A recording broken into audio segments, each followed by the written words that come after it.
We're live.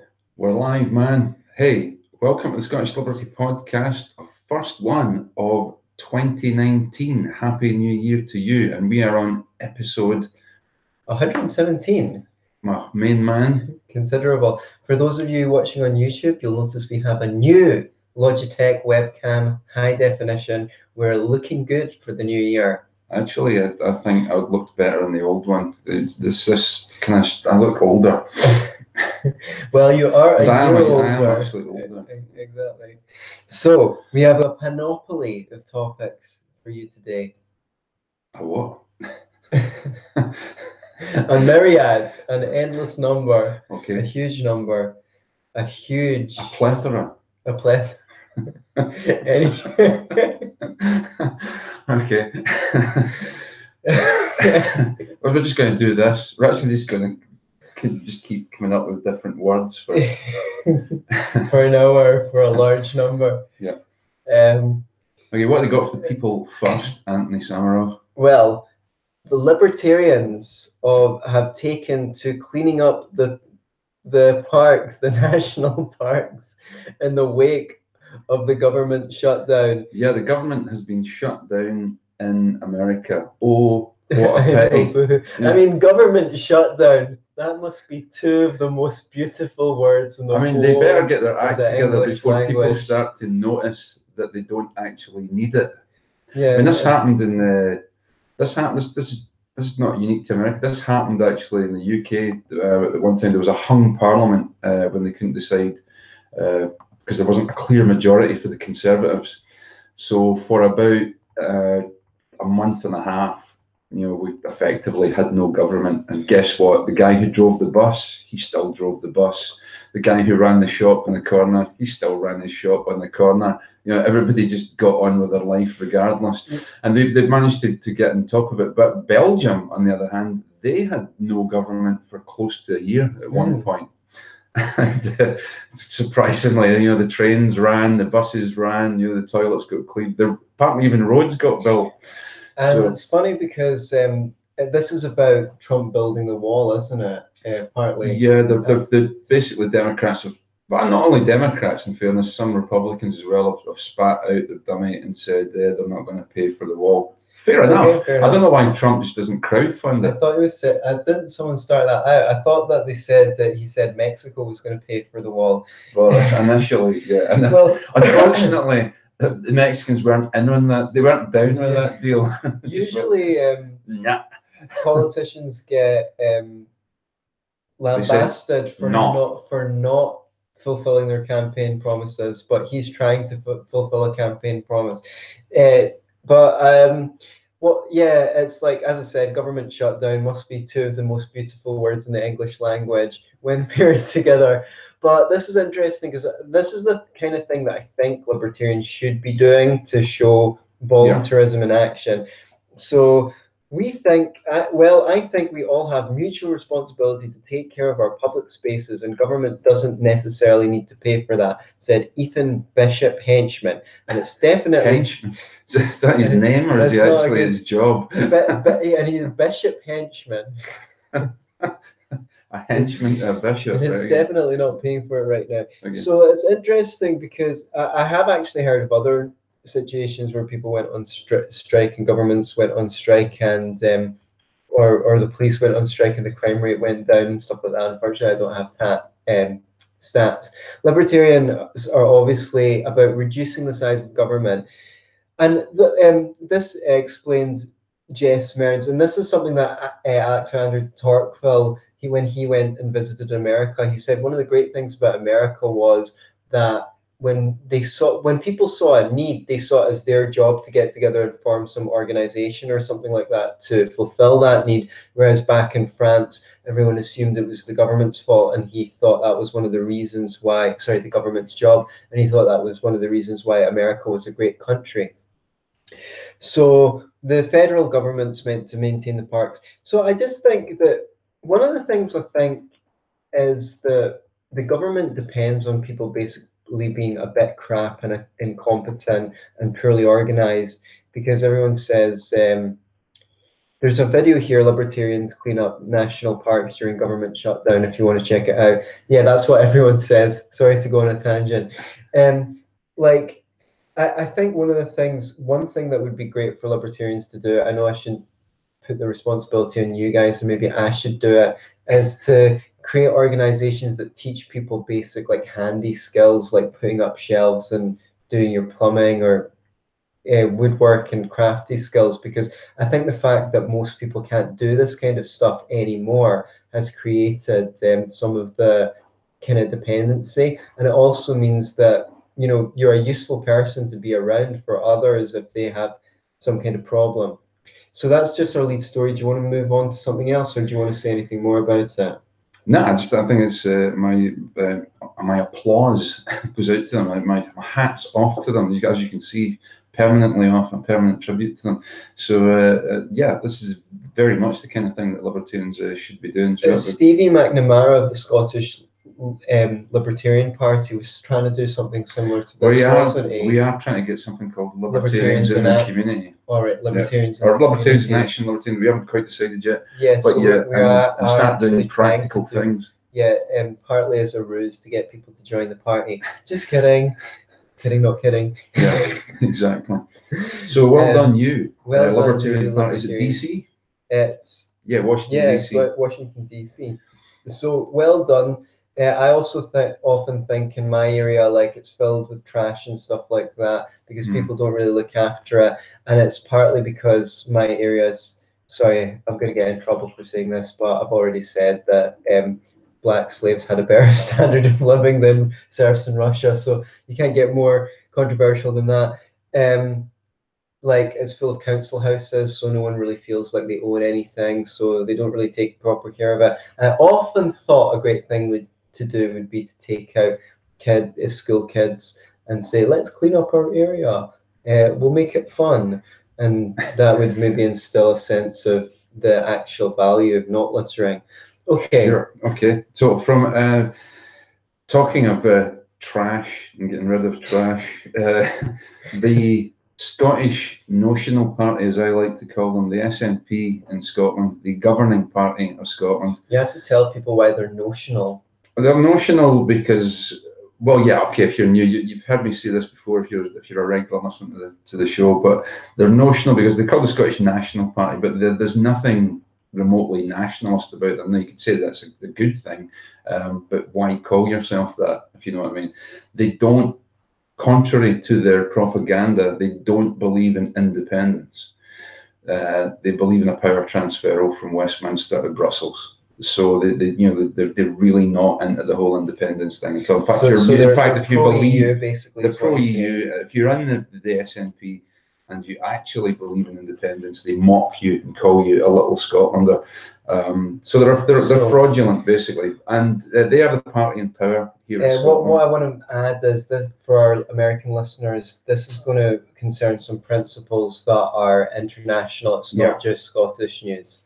So the SNP have been up to all sorts of general fuckwittery and being the technical term used in political science. Yeah. It's endless. They introduced political policing. They centralised power. They centralised the police force under one police chief that they could control. They appointed and controlled. They are responsible for trying to introduce legislation that is extremely illiberal.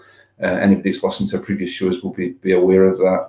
But their latest outrages are twofold. Okay, one, they want to give new powers to councils to sell derelict properties. Now, you might think, well, that sounds like not a bad idea. However, what they intend to do is, if you're an owner of one of these properties, they intend to force you compulsory purchase. I think in America you call it eminent domain, or they do the compulsory purchase through eminent domain laws. If they're an eyesore, well, that's where it starts. Well, this is where it starts, because this is where it goes. As soon as you give local government or any government powers, yeah, let's have a quick read of it. Okay, radical new powers allowing councils to order the sale of eyesore derelict sites and vacant land across Scotland are to be introduced, the Scottish Government has confirmed. Empty houses, abandoned shops, derelict hotels, and gap sites could be among those targeted by the introduction of compulsory sale orders, after Planning Minister Kevin Stewart said they would be introduced in the course of this Parliament. Am I rivaling Dominic Frisby with the smoothness in my voice? Not quite. Right. I don't think advertising agencies are going to come knocking soon, but you never know. So, yeah, compulsory purchase orders. Now, this is kind of personal to me as well. My parents, their flat, my parents bought property in a time here in Scotland when it was not a done thing for working class couples to buy property. Everybody rented, and they rented off the council. I've even heard that sometimes in that era, if you bought a house, your older relatives would say something like, "What are you doing buying a house?" Yeah, well, either it was you're crazy, you just don't do that, you're getting into debt, you're just crazy, or but who do you think you are? Yeah, exactly. Council house not good enough for you. But my parents bought, and their flat that we stayed in was compulsory purchased by local government, and they gave, as far as I know, they gave us nowhere near the market price. The point is, it's just we don't care. We have plans for your property, and we're going to purchase it from you. And there's the price. Take it or leave it, and you don't really have a choice in the matter. And that's just wrong. It goes against every principle of decency that I can think of.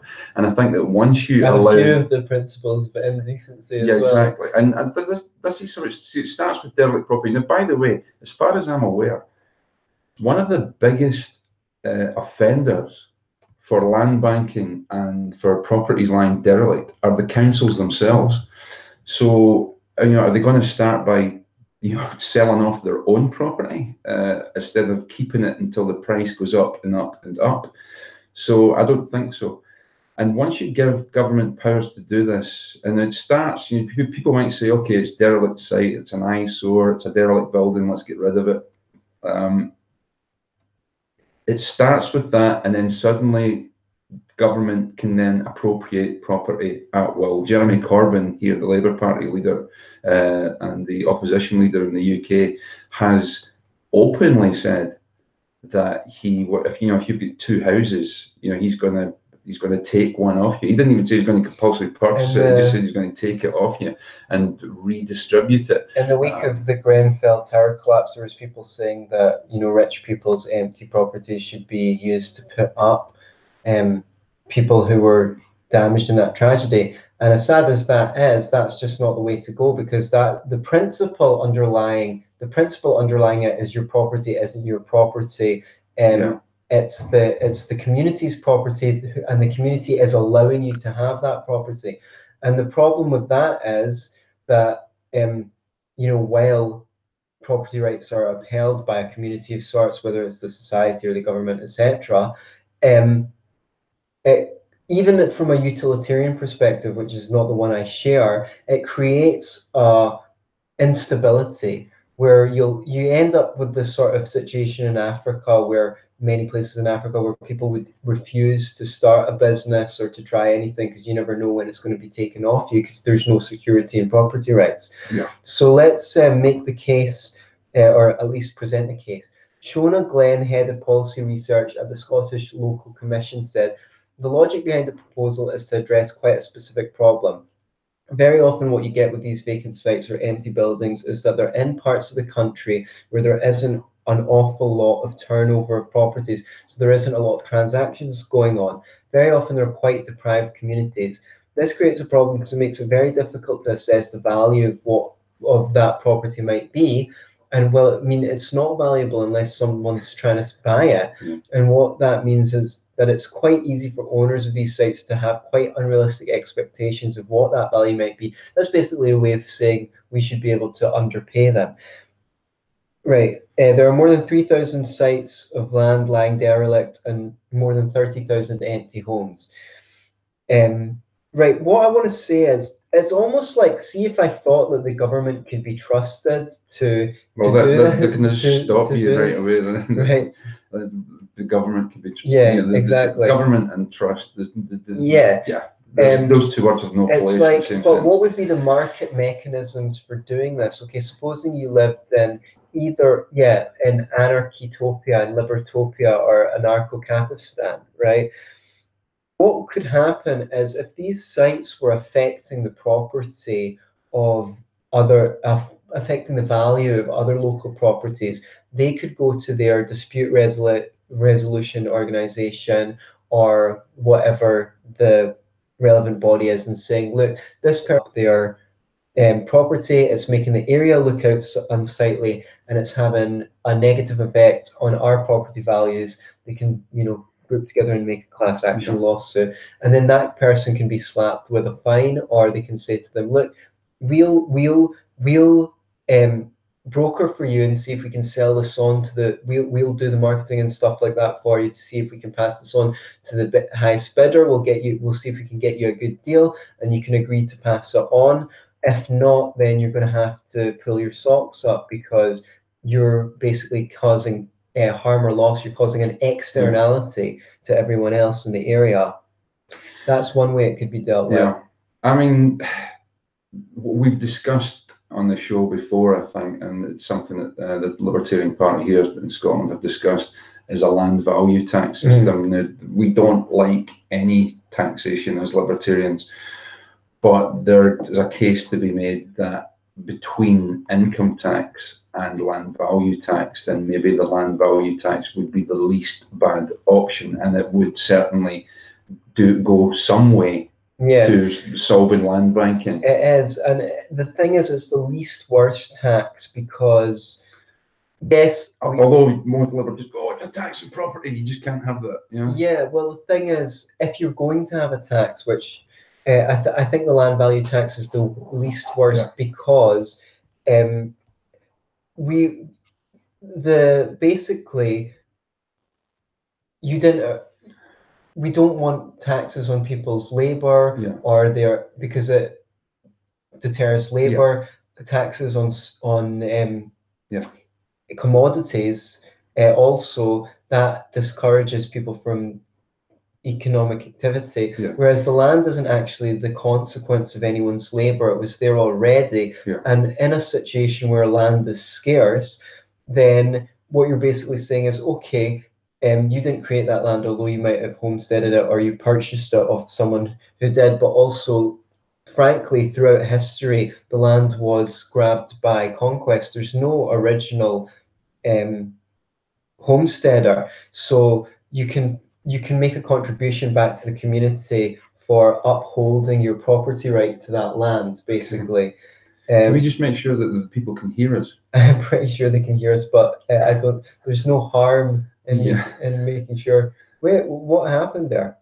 I don't know. Let's see. Do we have any comments? We've got a couple of viewers, but no comments. Turn your sound up, you bastards. I could be one of the comments. I don't know. Well, no one's told us to turn our sound up, so I'm assuming that they can hear us. Have they got us on YouTube? They have got us on YouTube. Okay, I'll bow to your superior knowledge, sir. So I don't even know who our one viewer is. It could. Do you want to put a bet on that it's Adam Smasher? Could be Adam Smasher. It could be. If it is, happy New Year. It might just be us watching ourselves.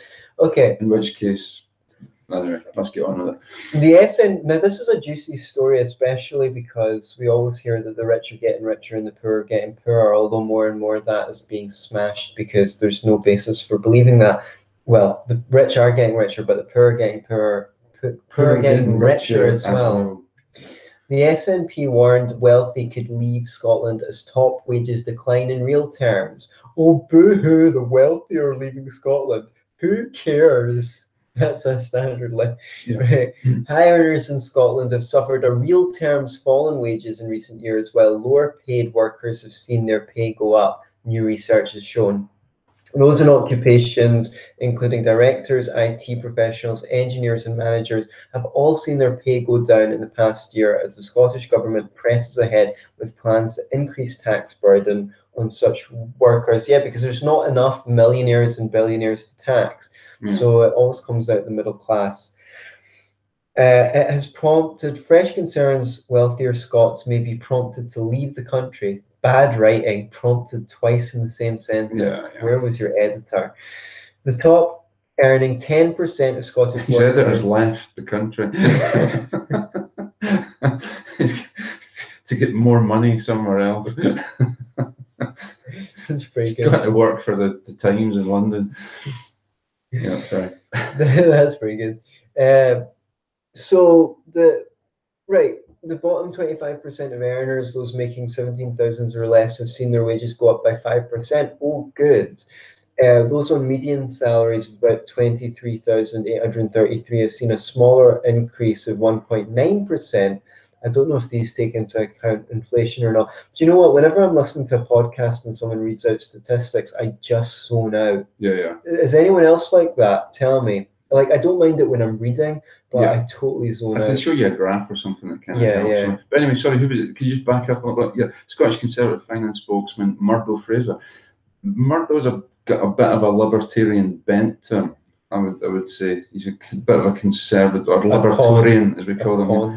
Yeah, conservative. I don't know. He's like everything else. You know, they say they're libertarian, but they're not really. But out of the Conservatives in Scotland, he's one of the more libertarian ones. So what was he saying?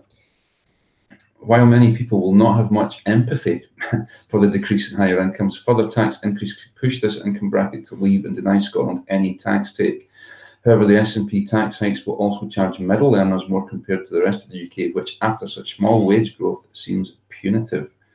Yeah, I mean, the rich will all, the super rich and the rich will always find ways of avoiding the tax. They've got lawyers, they've got they've got offshore accounts, and it's always going to come back to the middle classes that are going to get squeezed. And any country, in order to be prosperous and have some semblance of equality of distribution of wealth, you have to have a prosperous middle class and a growing middle class for that to happen. It's this idea that the government knows what the money in the economy should be spent on. It's like, oh, if we can just get more public services, like, it's such a damaging idea. And this idea that the SNP are committed to public services and spending more. They're statist. They're not even left or right wing. They're a statist party, as in they want the state to be big in every measure, left or right. And I think the thing is, I think the main thing is this idea that George Reisman who we've had on our shows well, he says Reisman. I say Reisman. You say tomato, I say potato. What? Right. I mean, like, see, when I read the lyrics of that song, it was like, you say tomato and I say tomato. Yeah. You say potato and I say potato. But I mean, just when you look at it written down, you'd be like, what's wrong with this relationship? Looks like they really understand each other. Right. Yeah, I would like to have been to that marriage council meeting. Yeah. Well, it's like, I just think that... I mean, at the end of the day, must have been, what, that's it? Really? Really? You needed guidance, marriage guidance for that? For that, it's like... That, and if he jingles his keys one more time, I'll stab him through the heart with a bread knife. And why do you care so much if there's bread food below the bread bin? It's a fucking bread bin. Right. Anyway, it's this idea that I don't think that other people's capital only benefits them, right? Yeah. But everyone benefits from the ownership of other people's capital, because that produces the goods and services that you produce. Like, or just take a middle class person going out to the shops, that is actually putting out people in employment. So there's no sense. It's just like, oh, well, they're just rich people. There's no sense that actually everything bleeds into everything else. And if you tax the middle class, that's money they don't have in their pockets to go spend elsewhere. Spend elsewhere, putting a working class. And spend more productively. Yes. You know, when government spends it wastefully. But when people spend it, when they're spending their own money, people spend it more productively. On stuff that they actually want, which sends the right signals to the market of what to produce. And I know these are utilitarian arguments, but I think sometimes when you're speaking to people who only have these views, you can only talk to them in their own language. They don't accept the non-aggression principle. So you have to say, look, even by your own lights, your policies fail.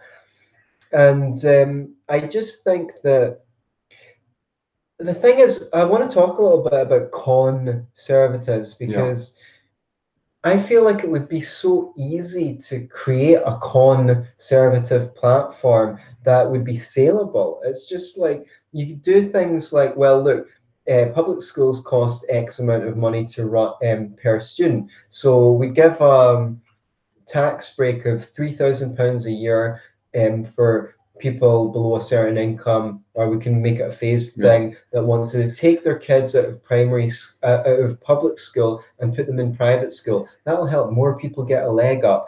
You know, you could. I mentioned the idea of making it possible for, say, NHS clinics to train their own assistants to take tasks off doctors who work long hours. And you go, oh, we can save the health service so much by letting hospitals and clinics, you know, there's so many ways that you could easily decrease the need for taxation. And but let's face it, the Conservative Party are basically invested in the crap game. Right. Okay. That's what it comes down to. Yeah, that's what it comes down to. They are corrupt. There's no other actual word for it. They are corrupt, in as much as they have as much vested interest in the crap game, in the status quo, as the other parties have. You know, and they have interest groups whose pocket that they are in, and you know, certain civil servants and people who are all on a gravy train, and they're not going to be the one to derail it. It's really that simple. They'll talk a good fight about reducing tax, and they might even do it a little bit, but generally it's smoke and mirrors. You know, they reduce maybe income tax, and then they'll put taxes on other things to make up for it. They're invested in the crap game. You know, under Thatcher, as under Reagan, spending went up, and they were meant to be the most conservative politicians. But it's quite interesting, because when Reagan became governor, I think it was like Fox. This is before he became president. When he was governor of California. As soon as he got elected government.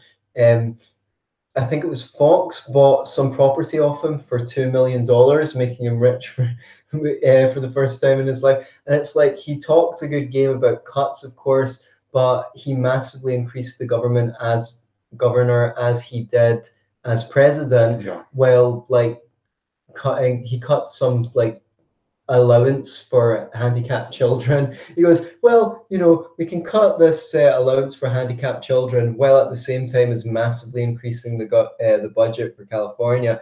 And I just bring it up as a instance because it's so the conservative way. You know, they say one thing and do another. Yeah, and the Conservative Party here in the UK have increased public spending since in their tenure. In their tenure, how long have they been in for? Like quite a long 10 years anyway. Coming up to 10 years. Yeah. Well, I mean, okay, they were in a coalition. I thought they'd never be elected again when Blair came in. Like, I thought they were so hated and so unelectable. But then it's blurred. You know, you couldn't get a cigarette paper in between the policies of the Conservatives and the policies of the New Labour Party.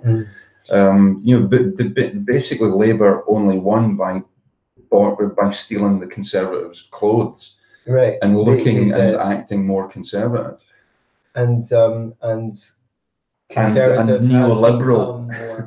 Whatever that means. Yeah. Conservatives have become more leftist. I mean, they're it's really just one party with two wings. Yeah, it's the two wings of the devil. So from Moving swiftly along. from public to private, Yeah. public, right? This was something that Martin Green posted on my Facebook wall. So I thought, okay, fair enough. I'll cover it on the show. Popular DNA testing company signs 300 million deal with big pharmaceutical company. So this is Big pharma. 23andMe, which is named after your chromosomes, your 23 sets of chromosomes, isn't it? Is that what it is? People send 23andMe. It sounds like some crappy sitcom. Something you'd see on what's that crap channel which was endless American sitcoms on it? I don't know. 23andMe. So if you're an aspiring sitcom writer out there in America, 23andMe. I don't know. It's a working title. Don't know what it's going to be about. It's definitely a better name for a sitcom than Ancestry.com. People use these to find out about their genes. I definitely know a lot of people on the alt-right are sending off to 23andMe and Ancestry.com to find out how white they are because they think that really matters. And yeah, it's like the people wanted to find out about their biological makeup, and now GlaxoSmithKline is paying 23andMe $300 million to have their data, obviously for medical research and things like that. And I know they're a private company and they can do what they want. I don't mean to sound like Tom Woods here, but it's so fucking labored every time you want to talk about a private company, anything they do. That you're not allowed. Apparently, they're allowed to do. You're not allowed to talk about whether it's a good idea or not. Right. So, it's kind of like, I think, okay, people didn't say that they've probably got a privacy policy and this is in order with it, but the implication is people didn't know that this is what they're signing up for, and it reminds. Did they not know? They probably should have. You could say. Yeah. Did they take due diligence? Well, I don't know. This is the thing. We're talking about a huge number of people. So most of them probably didn't. They probably assumed, look, most companies have a reasonable privacy policy. So I'm just going to assume that it's safe because tons of people are doing it. So I'm going to do it as well. Well, if tons of people jumped off a bridge, would you? Well, maybe. I don't know. It depends. Maybe there'd be a good reason for it. Maybe if it was tons of people that maybe the bridge was on fire. I really liked. Bridge. The bridge is on fire. Yeah. Where were we going with that? I just like I forgot one of my jokes before, which is the wealthy people leaving the country. It just reminded me of well, if you don't like it, why don't you just leave? Okay, fine. Well, Somalia is going to be a busy place. Yeah, it would be. I just wish there was like more libertarians so that I didn't feel like so alone in this world. That's what's going to lead me to jump off a bridge. Because no one else is doing it. Well, no one else is doing it. That's why I'll do it, because I want to be a maverick. Okay, so part of the problem here is probably monopolies again, though. I mean, you have the GlaxoSmithKline and Pfizer and all these other companies. They're huge companies, and it's extremely difficult for small operators to compete with them. So they can get away with behaving badly. Or I guess 23andMe. How big a company is 23andMe? Do we know? Well, they're probably a lot bigger now because they're being offered $300 million. So I'd imagine they're getting big. But I mean, look, someone's saying at the end of the basically they're becoming a wing of the pharmaceutical industry. Who are a wing of government? Yeah, to a large degree. I mean, so. So we were talking about compulsory purchase earlier. Is it possible that government could compulsorily purchase all this information off of these? Yeah, companies? Well, that's actually. I'm glad that you brought it up because I forgot to. That's what I was. Yeah.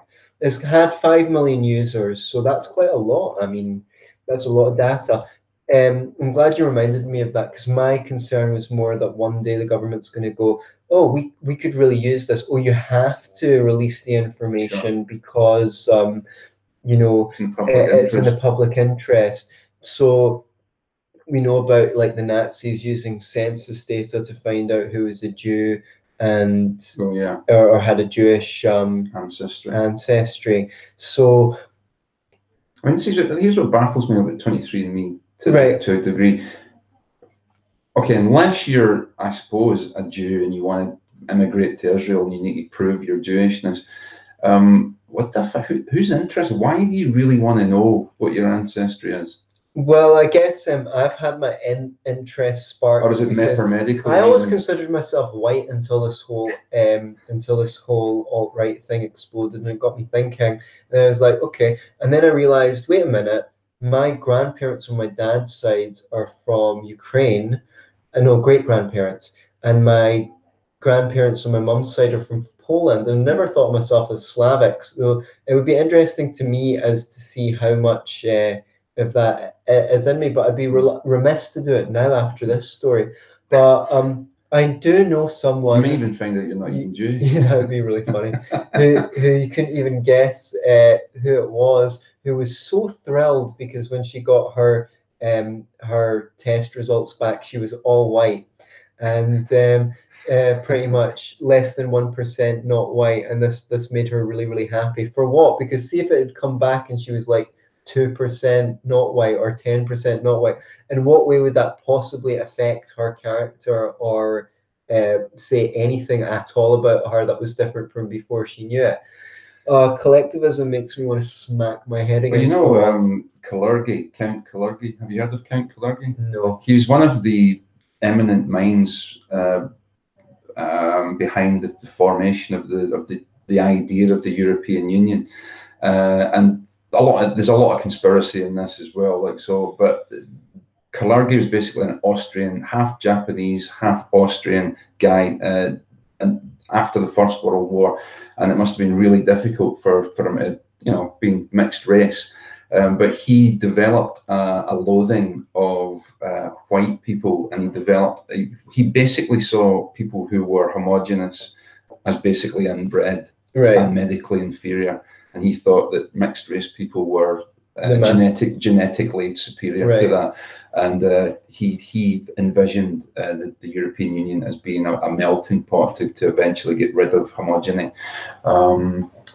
How much of that actually translated into European Union policy today is a matter for debate, but it's interesting that that's how the guy felt about things.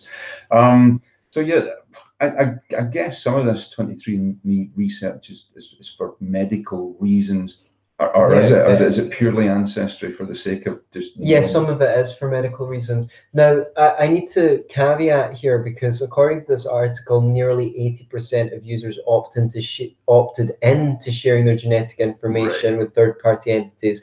But the article argues things get tricky when you don't realize the full breadth of the data you're sharing. The company will ask if you'd like the company to store or discard your saliva sample. Right. Likely storing the saliva samples are incentives to further easier future upgrades of or offerings. However, your saliva and your genetic data that 23andMe obtains from your saliva aren't the same things, according to 23andMe's user agreement. If you opt to discard your saliva, your genetic info remains stored for up to 10 years. Considering GlaxoSmithKline signed a 4-year deal, it's safe to say that a lot of sharing can be accomplished in a matter of years rather than decades. So this offers how to delete your 23andMe DNA data.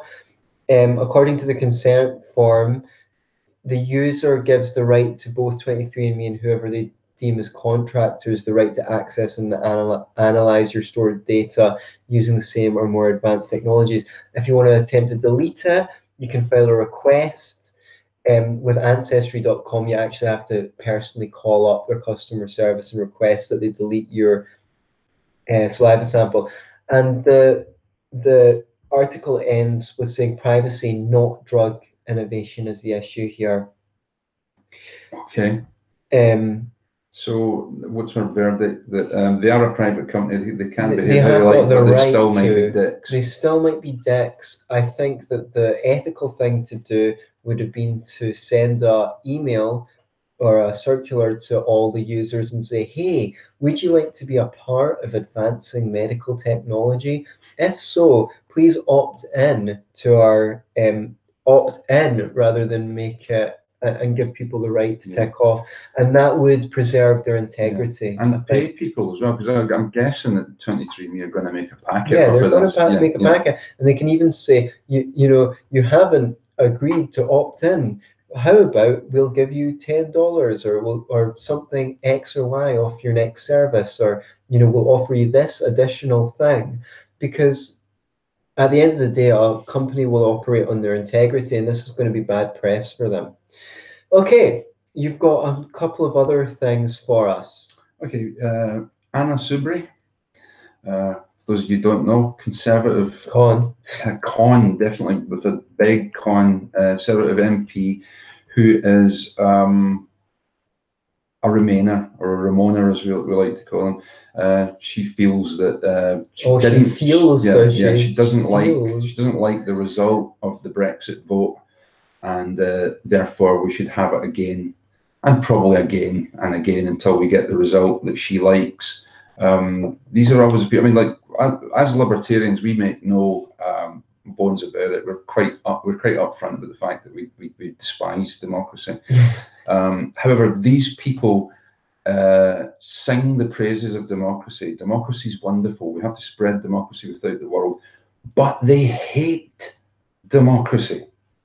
And they hate it when democracy throws up something that they don't like. You know, and I've even heard people like this say things like, well, you know, people who don't agree within these parameters shouldn't be allowed to vote. You know, that's how much they believe in democracy. So it's bullshit. But there's an article here in Spiked, and I recommend Spiked, an online magazine for anybody who, they're kind of left libertarian, but they're pretty good on free speech. They're a banana octopus. Yeah, indeed. And the article begins. I felt a new emotion yesterday. Empathy with the Conservative MP and arch Remainer Anna Soubry in response to protesters on College Green who were chanting "Soubry is a Nazi" as she was being interviewed by the BBC.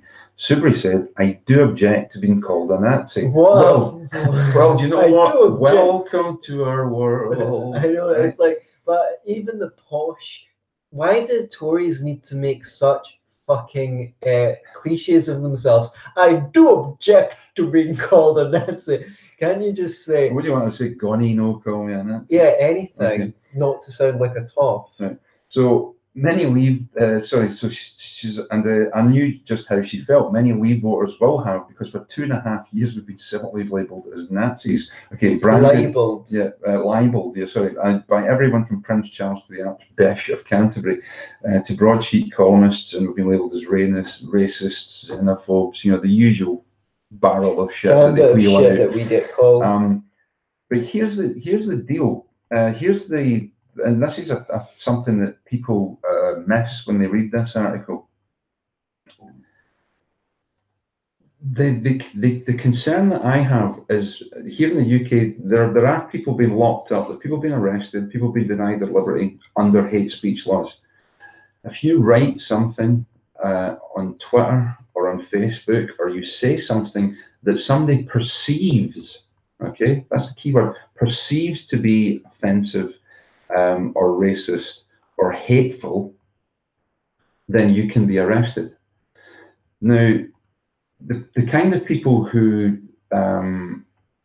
support that kind of legislation are always talking about the punching down thing. You know, we've got to protect people from people being nasty to them. You know, there's groups like, you know, there's people who are allowed to criticize and people you aren't.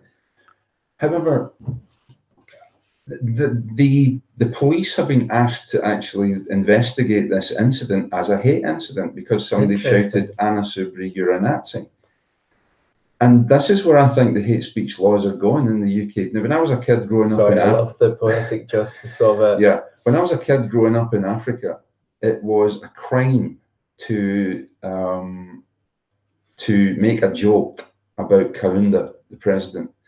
It was a crime to make a joke about the UNIP party, which he represented, which was a one-party state. It was a crime to slag off the government. It was a crime, even at local level. We had the district governor known as the Boma. You could end up in jail for for slighting him, for not paying proper respect to the flag, for not standing up for the national anthem, all this kind of stuff. And people here would quite rightly go, well, that's shocking. Well, if you didn't like it so much, why didn't you just exactly. leave? Well, we did leave. However, we're getting to that stage actually here in the UK, but they don't call it being subversive. They don't go, we're locking you up because you're a subversive. They say we're locking you up for hate speech. So these same laws, I mean, it's not much of a stretch to go, okay, Theresa May has feelings, and if you say hateful stuff about her, if you say she's an idiot, if you say she's incompetent, all these things might be true, but they're also hurtful. So if you can start locking people up for hate speech, for slagging off politicians, it puts us in a really precarious position in terms of individual liberty and free speech. And I don't think I'm exaggerating here.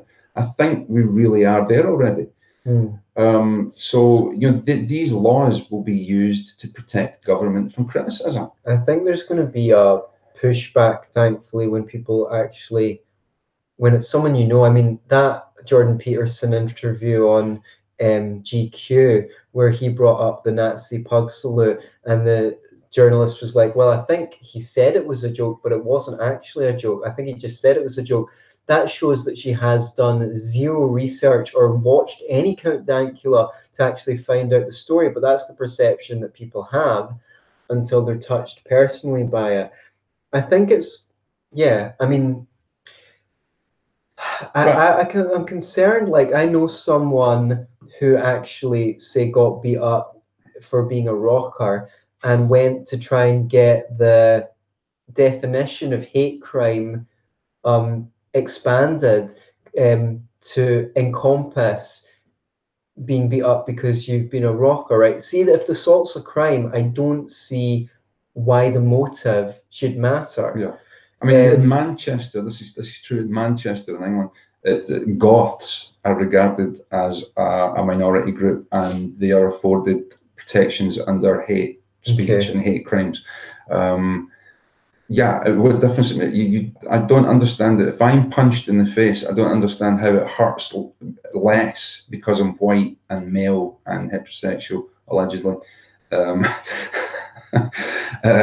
But than it does, if I'm black or a woman or anything else. You just shouldn't be going around assaulting people, and you end up in a situation where the police then have to prioritize. You have to start victim jockeying. Who do we respond to first? Who gets the first response if there's a tailback of crimes in the pipeline that's been reported to us? When I was a teenager, the hot word in Scotland for a rocker was a mosher. A mosher. Yeah, so if I was walking down the street and someone called and shout it, which they did, you fucking mosher or something like that, is that now a hate speech crime? Could be, if you perceive it to be. It's just too far. So you've got one last story to round us up. We're back to Africa. Gabon, the former French colony of Gabon, I believe it's in West Africa, could be Central, but anyway, the political situation in Gabon is that's not the Gabon, not like the Gambia. The political situation in Gabon is under control following an attempted military coup. So basically what happened was an attempted coup there in that country, and unfortunately, I don't know if it was unfortunate, but it was certainly unfortunate for the plotters because they didn't succeed and they've now been executed. Oh.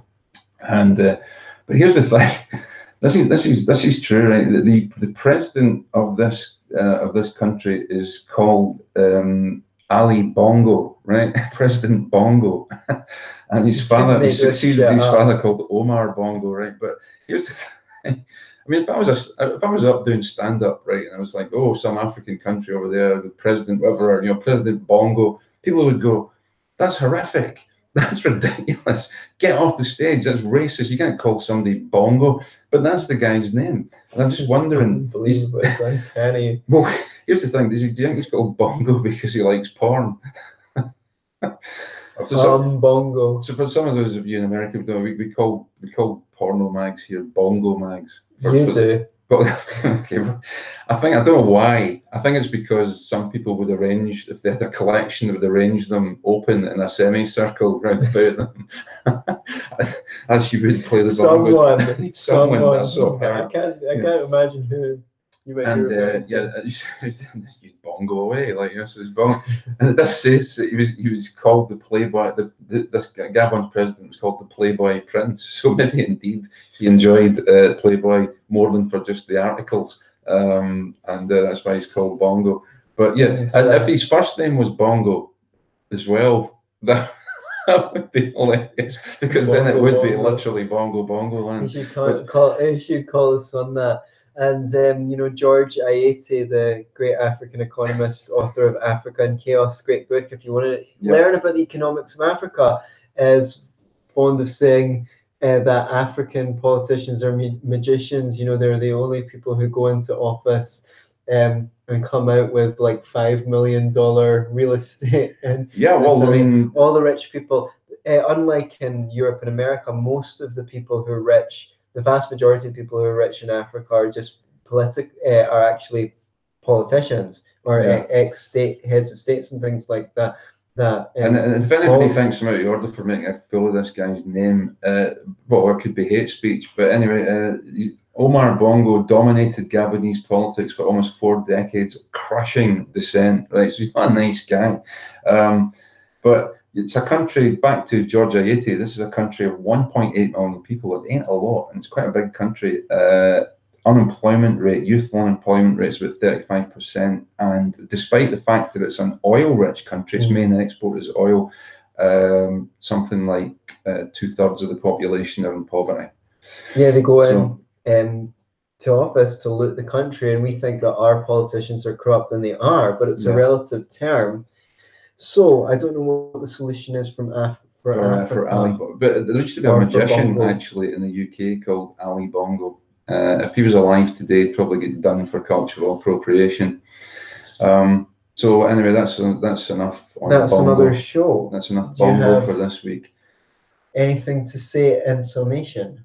In summation, I just have to say, for those of you who tuned in, we've got 2 viewers now. That could be our man. Usually we do it later. Could be our man. Yeah. Usually we do it later in the day. So thanks for listening, and a happy new year to one and all. And I hope you enjoy our new graphic. Yes, we've got a new webcam. If you want to donate, you can PayPal us frequency528@hotmail.co.uk. PayPal, and connected to Patreon. I'm sure we should be all bailing out of discourage them. There's not another platform yet. I just want to say, just send us money. Just send us money, please. We're broke. I just want to say, like, you guys who listen regularly, please help spread the show. You don't have to do this episode. Yeah, and click on our YouTube channel as well. You can click on our YouTube channel if you want to leave a comment. Watch it all. And you just leave it running in the background to increase our view count.